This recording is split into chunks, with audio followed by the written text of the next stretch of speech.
Friends, most people have a favorite and regular place to sit when they come to church. Standing up here week after week as I do, I learn to expect certain people to be in certain places, and you can tell when they're not there. And what that means, I suppose, is that we are creatures of habit. I suppose at some point we determined we would be more comfortable in the front or in the back or on the side and so forth. Thinking of that, and after reading this gospel reading here today, I find myself wondering, I wonder where Jesus would sit if he came to church. If he were joining us for this 11 o'clock Mass this morning, where would he sit? Well, this gospel passage that we've just listened to here makes it clear that he's well aware of people who like to take seats of honor in synagogues and places of honor, and that would not appeal to him at all. But he would probably find a seat that would give him a good view of the collection plate. Why do I say that? Because here you see he's in the temple, and in the temple, people as they came in would place their offering in a treasury. We call it the treasury here.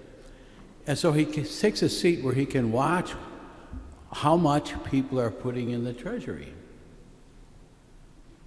And I wonder why that would so. What does that mean? For one thing, I think it means he recognizes the importance of money.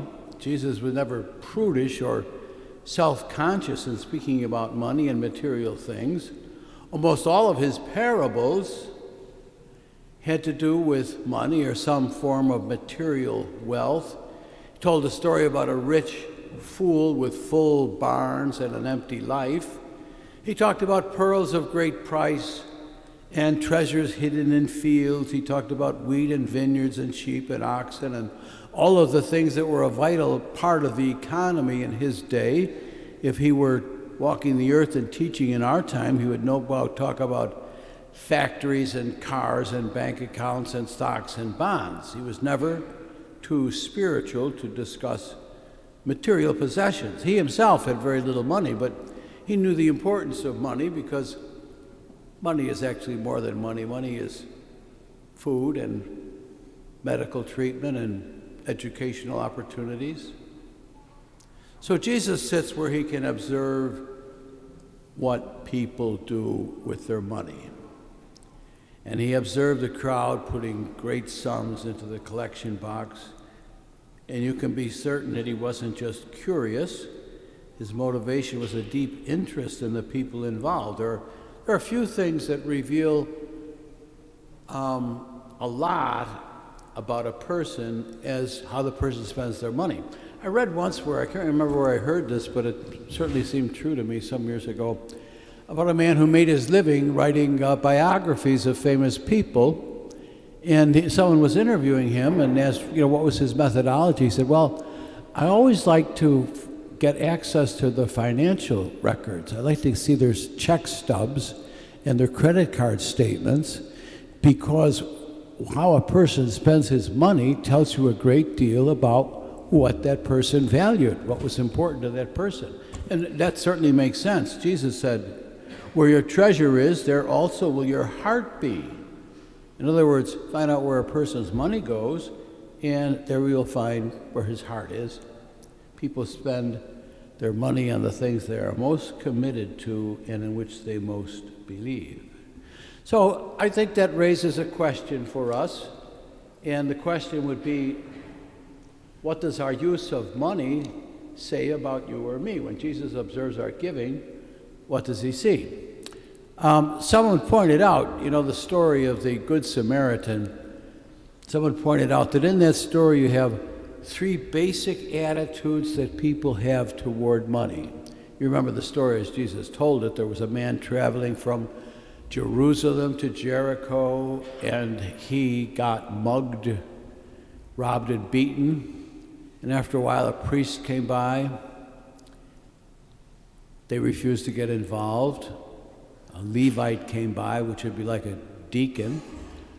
He refused to get involved. Finally, a Samaritan came along, picked the man up, took him to an inn, and paid for his care out of his own pocket. And the first attitude toward money is that of the thieves. They say, what's yours is mine, and I will take it. And that attitude is still very much a part of our modern world. Second is the attitude of the priest and the Levite. They say, what's mine is mine, and I will keep it. Not dishonest enough to start robbing others, but selfish enough to keep everything possible. Happily, there's the third attitude. The Samaritan's attitude was, what is mine is yours, and I will share it. Notice that Jesus did not call this the parable of the Good Samaritan. He simply told this parable, and the star was the Samaritan. It was the people who called him the Good Samaritan because they saw the beautiful philosophy that he lived by. In the gospel story today, Jesus praises the poor woman because her gift of 2 pennies says so much about her philosophy of life. There's a correlation between living and giving, between what we do with our money and the type of people that we are. May the Lord enable us to use our money wisely and well as all of the gifts he has given us. Amen.